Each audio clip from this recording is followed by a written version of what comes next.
बिस्मिल्लाह बिस्मिल्लाहिर्रहमान الرحیم। दो औरतें आपस में एक दूसरे से बातचीत इस तरह कर रही थी। मेरी तो कल शाम अच्छी गुजरी, आपकी कैसी रही? बहुत बुरी। मेरे मियाँ घर आए, 3 मिनट में खाना खाया और सो गए। तुम्हारे साथ क्या हुआ? पहली औरत: बहुत ही जबरदस्त।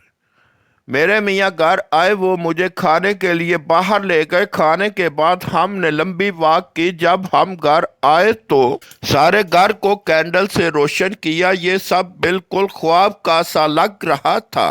दूसरी तरफ उन दोनों के शोहर आपस में बात कर रहे थे।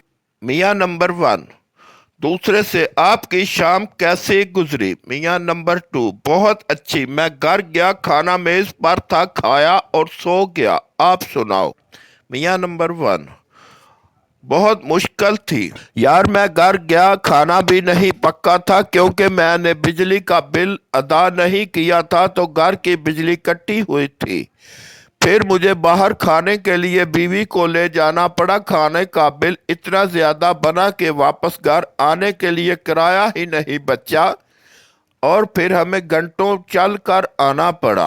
जब घर आए तो सारा घर अंधेरे में डूबा हुआ था, तो रोशनी के लिए मोमबत्तियां जलानी पड़ी। सबक: हकीकत चाहे कुछ भी हो, पेश करने का अंदाज आला होना चाहिए।